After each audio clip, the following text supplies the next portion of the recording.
Vous achetez ou vous vendez un bien immobilier, les étapes et les délais administratifs sont un petit peu nébuleux pour vous. Nous allons donc voir aujourd'hui quelle est la chronologie d'une transaction immobilière.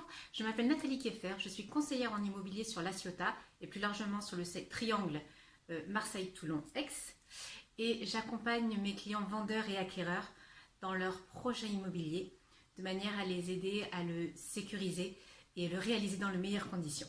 Pour réaliser votre projet, vous allez passer par 5 étapes principales. L'offre ou la lettre d'intention d'achat, la signature du compromis ou de la promesse de vente,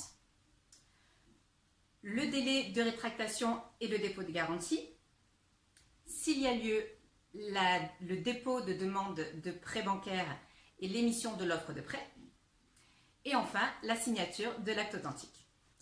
L'offre ou la lettre d'intention d'achat, il n'est pas obligatoire par la législation de la porter par écrit. Néanmoins, comme vous le savez, les paroles s'envolent et les écrits restent. Je vous conseille très fortement de mettre tout ça par écrit.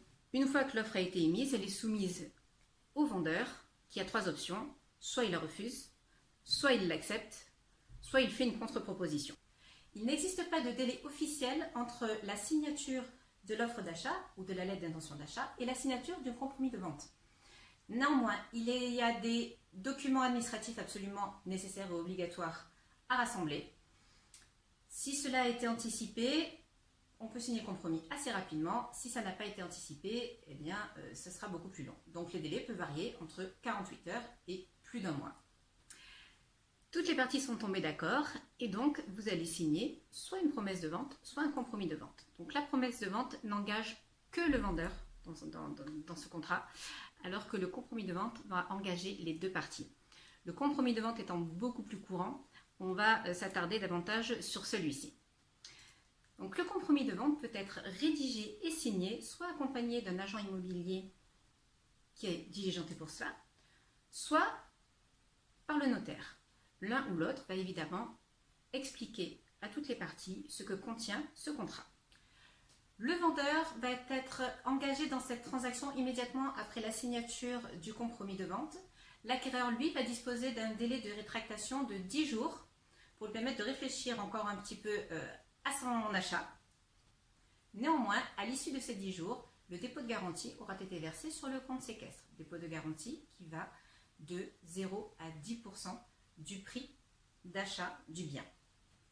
Il est fixé en fonction du montant du prix d'achat, mais également des liquidités dont peut disposer l'acquéreur et évidemment de ce que acceptera le vendeur.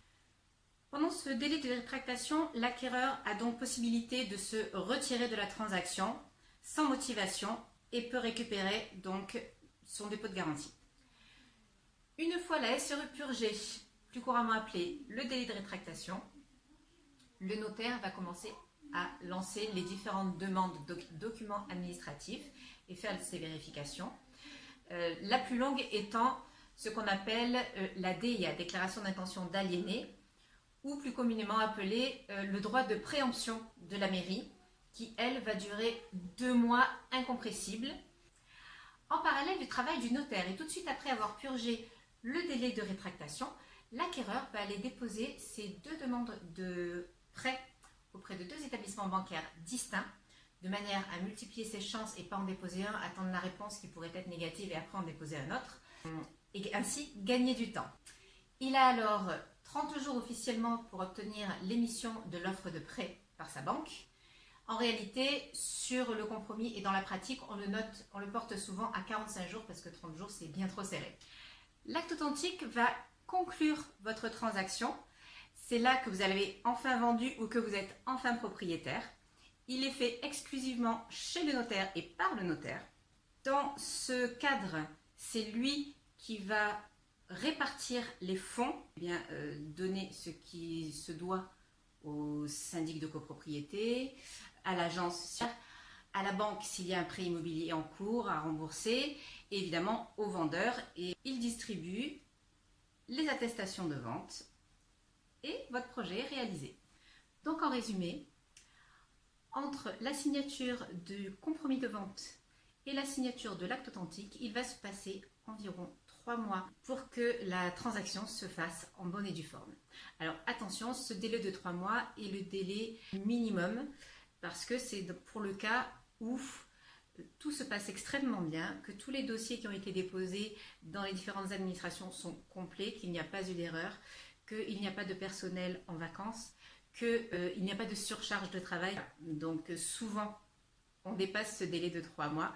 Néanmoins, pour le cas où le bien en question ne serait pas soumis à un droit de préemption de la commune et qu'en plus l'acheteur n'ait pas besoin de solliciter une banque pour avoir un prêt, évidemment, ces délais sont nettement raccourcis et là, on peut avoir des transactions qui se font en 1 mois et demi. J'espère que cette vidéo vous aura été utile. Si c'est le cas, n'hésitez pas à partager et à liker ou mettre des commentaires. Pour ma part, je reste bien entendu à votre disposition pour vous accompagner dans votre projet de vie. À très vite pour de nouvelles vidéos.